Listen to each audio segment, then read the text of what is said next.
Napaka-hipokrito ninyo. Sa totoo lang, napaka-hipokrito ninyo. O panoorin natin to. Pagdating mo naman sa Office of the President, approve kagad. Mabilis na nakalusot sa komite sa Senado ang mahigit 10 bilyong pisong panukalang pondo ng Office of the President para po sa susunod na taon. Sinagot din ito ang isyong may confidential fund ang mataas na kapulungan. Nakatutok si Mav Gonzales. Mariing itinanggi ng Senado na may confidential fund sila ngayong taon. Ayon sa Senate Secretary, meron lang silang extraordinary and miscellaneous Ayan na nga. Yan na nga ang problema eh. Lagi nyo tinatanggi, hindi, wala kaming confidential funds. Pero ang totoo, meron kayong extraordinary miscellaneous expenses. Ang tanong magkano? expenses na ginagamit para sa mga meeting, seminar at iba pang aktibidad ng Senado. At bagamat nagkaroon ng alokasyong confidential fund sa mga nakaraang liderato ng Senado, hindi raw ginastos ang mga ito at ibinalik sa kaban ng bayan. Then says Senate President Soto. Pero dito, in fairness, kaya ako humanga bigla eh. Bigla ako napahanga kay Soto eh.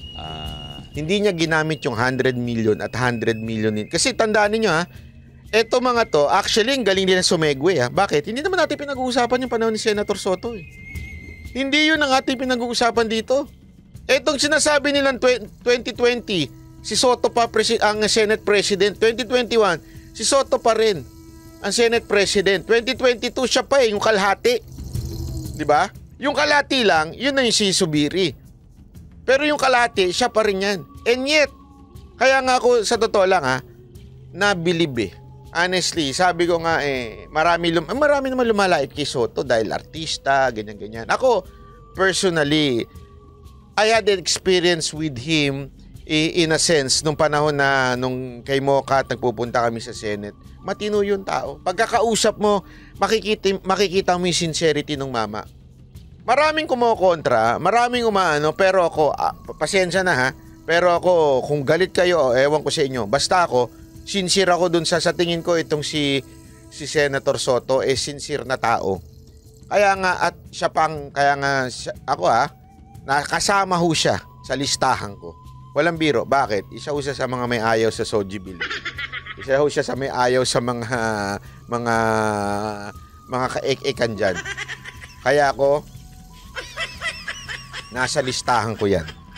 Si Senator Soto. And, sa totoo lang, nagulat ako dito dahil hindi niya ginamit yung mga extra expenses niya.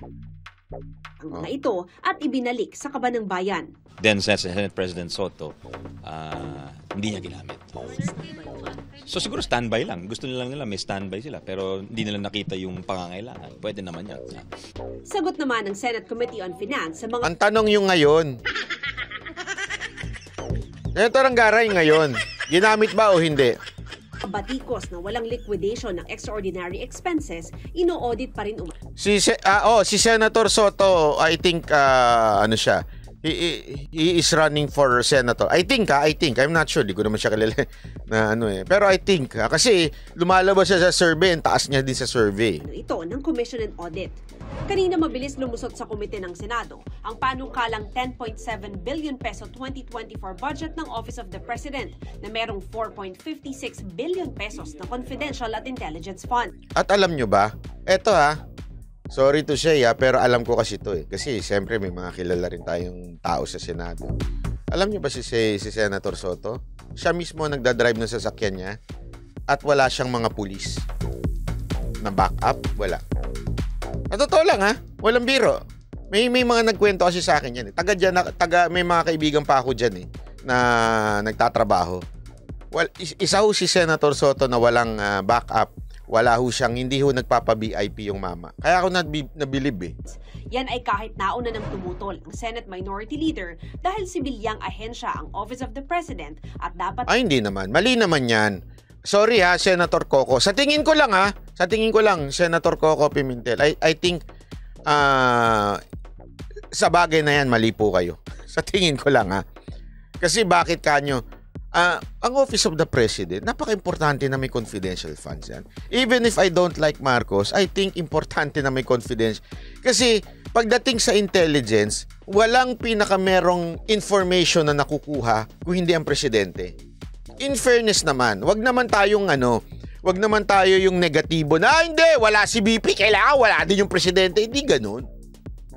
Kailangan yan. Pasensya naman. Sa akin I don't like Marcos, but I think he deserve a confidential fund and intelligence. Presidente siya, anak naman kayo ng wewe, oh. Kayo nga may extra miscellaneous dyan, eh. Tapos biglang presidente, ayaw niyong magkaroon ng confidential. Wag naman ganun. Di ba? Sama naman ang ugali nyo. Siya nga yung pinaka-pinuno, alam naman wala siya. Kaya importante yan siya. Ako, ang akin, ang mali, tinanggal yung OBP. Dapat meron. Second highest yun eh, OBP yun eh. Dapat may intelligence siya. Ano kayo, hilo? Siya yung pangalawa, pag may nangyari sa presidente, siya yung susunod. Tapos wala siyang intelligence, hindi niya alam kung may titigok sa kanya. Ano to, gaguhan? Hindi naman siya pwedeng umasa sa sundalo at sa pulis. Kailangan may sarili siya. Di ba? Hayaan na ang pangangalap ng intel sa mga espesyalista. Paliwanag ng Committee on Finance. Gusto ba natin pilayan yung presidente? Kung sinabi niyang kailangan yan. You know, there are many things na even me as a senator, hindi ko alam kasi presidente lang nakaka-receive ng intelligence. Siya lang nakakalam. Ang dapat tanggalin sa Congress. Sa House. Bakit? Hindi naman sila MMDA o yung NDRRMC. Hindi naman sila yung bakit sila for calamity fund. Si Stella Kimbo, ninaloko tayo eh. Siyang alam na hindi natin alam. Iginiit din ng komite sa Senado na hindi pa done deal o tiyak ang plano ng Kamara na... Sabi dito ni Michael de la Cruz, the thing is we don't trust the president. But I think that's a little bit... Remember, it's not Marcos. It's the office. We have to respect the office. I understand some of you are really, really mad at Marcos. I understand. Ako rin, hindi ko siya gusto eh. Pero, in respect to the office, kahit sino pa nakaupo dyan, I think deserve to have its own intelligence funds. Kahit sino pa ang vice president ngayon, kailangan naman may intelligence funds yan. Again, it's the office. It's not, dito kasi, sandaanin nyo dito sa Banat Bay Channel, I do not look at the people. I look at the issue. Kasi kung sinabi mong si Marcos dapat walang confidential fund, para mo na rin sinabi, yung mga nakaraang presidente, hindi dapat magkaroon ng confidential funds. Bias ka kung sasabihin mo, si Duterte dapat meron, si Marcos wala. Medyo sabi tayo doon, di ba? Medyo tayo doon. Ibig sabihin, panatiko lang tayo. Hindi ako panatiko eh. Pagpasensyahan nyo na hindi po ako panatiko. Okay? Ako po ay isang taong naniniwala na ang bawat tao ay dapat merong tamang pag-unawa at hindi laging negatibo. Okay? Maaaring si Marcos hindi natin kursunada. Hindi natin we don't have confidence sa kanya. But still, we must trust the office. Diba? Ako yun lang ako eh. Kasi we have to respect that somehow he won the election. Diba? I don't know how. But since it was allowed by the Supreme and the highest, sino ho ang ating Panginoon, inalaw yun. Therefore, the office should have that. Yun lang sa akin. Okay? Yun lang sa akin. Kailangan naman nila yun. Ngayon, gamitin nila sa mali yun, problema na nila yun. And we demand. That's why PRRD demanded. Hindi naman niya sinabing, hindi ka magkaroon dapat ng confidential fund. Huwag natin i-misquote si PRRD Walang sinabi si Pangulong Duterte na dapat ang Office of the President walang confidential funds. Walang sinabi ang presidente natin ng ganon. Walang sinabi si Pangulong Duterte. Ang sinabi niya, we have to ask saan nyo ginamit. Naintindihan na natin because PRRD understand that the Office of the President should have confidential fund and intelligence funds. But, ang sabi niya nga, we must demand. Diba? We must demand, we must audit the confidential funds of the Office of the President. Kaya nga ang kanyang follow-up, diba? If you want, sabi niya, you can audit my confidential funds nung nakaraan. Sinabi niya yun. Kasi naniniwala siyang that the Office of the President should have confidential funds. At sinabi niyang dapat lang natin i-audit. We demand audit. Hindi niya naman sinabing tanggalin natin yan. We demand audit. Isama niyo na rin yung 6 na taong kong presidente. Yun ang sabi niya. Ilipat ang inilaang mahigit 1 bilyong pisong Confi and Intel Fund ng mga civilian agencies sa mga ahensya at programa para maprotektahan ang West Philippine Sea. Halimbawa, tinutulan ng isang senador ang pagtanggal ng Kamara sa confidential funds ng Department of Information and Communications Technology dahil kailangan daw yan kontra cybercrimes. Gusto ring bigyan ng isang senador ng Confi at Intel Funds ang NBI Cybercrime Division.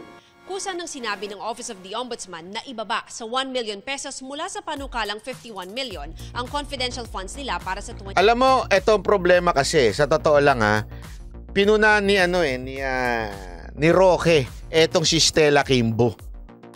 Kasi masyado itong bunganga nito ni Stella Kimbo. Akala mo, may pangarap din itong maging diktador eh. Hindi, honestly yung bunganga nito ni Stella Kimbo, bastos din eh. Sinabi nilang done deal na daw. Ano kanyo, Stella Kimbo? Ikaw, Zaldico? Done deal na yung confidential fund? Sino kayo para magsabi nun? Sino kayo? Sandali. As far as I remember, the Constitution says we have two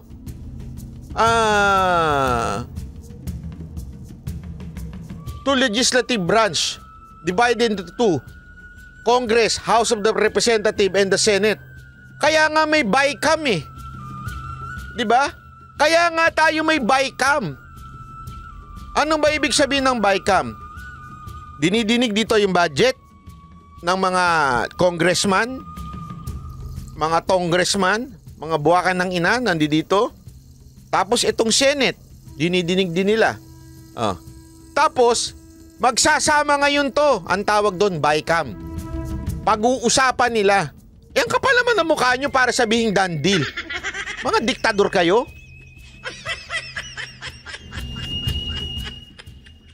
Stella Kimbo? Ba't masyado kang nagmamagaling? Masyado kang epal Mukhang nakatungtong sa kalabaw Sino yung kalabaw? Si Romualdez? Hindi totoo. Ang yung ninyo, parang feeling ninyo kayo na nagdidesisyon sa lahat Ano to? Baliwala ng Senado? Buwagin na natin yan. Sayang binabayad natin dyan. Hindi lang pala kayo mga buwakan ng ina. Buwakaw pagdating sa sa budget. Pati ba naman sa desisyon, buwakaw din kayo?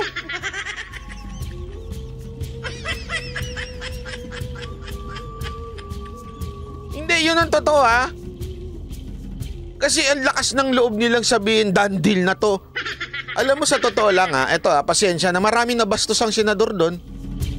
Doon sa salitang done deal. Parang sinasabi nilang, ganon. So ibig mo bang sabihin, Romualdez, ikaw lang ang susundin ng presidente ng Pilipinas, wala nang iba? Abay, magpresidente ka muna. Hindi yung mabagal ang Senate, hindi ho ganun yun. Merong schedule yan. Hindi ho yung mauuna tong Congress. Hindi ho yan. May schedule ho yan. Bago mag-BICAM, meron nung schedule yan. Na kaya hindi ho masasabing mabagal ho ang Senado. Merong schedule yan para pag-usapan sa BICAM. Laging ganyan. Yan ang tinatawag na check and balance sa Pilipinas. Ano to? Diktador na ho ba kayo?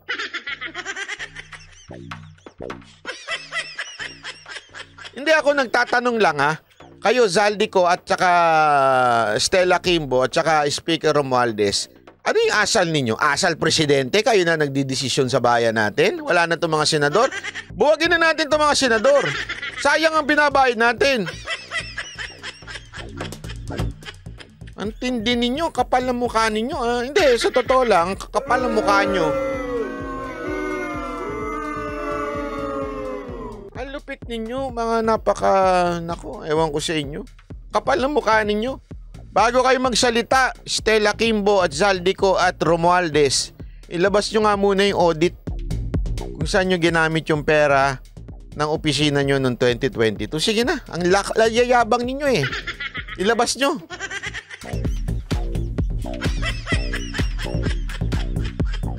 Ilabas ninyo. Huwag kayong puro daldal. Plastic ninyo eh.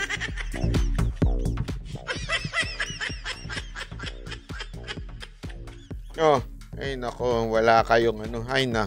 Eto, ako kasi alam mo kung bakit. Tama yung sinabi ng senador eh.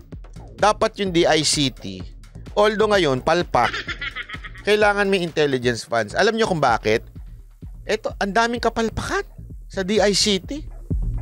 And in fairness in fairness, even if marami silang kapalpakan ngayon, okay? Ako dapat suportahan sila ng budget. Suportahan sila ng intelligence fund. Kasi, kita nyo yung nangyari sa PhilHealth? Ay, grabe ho. Tapos ngayon, PSA. Yung kung sino yung may hawak ng national ID natin, nahack na ng todo-todo.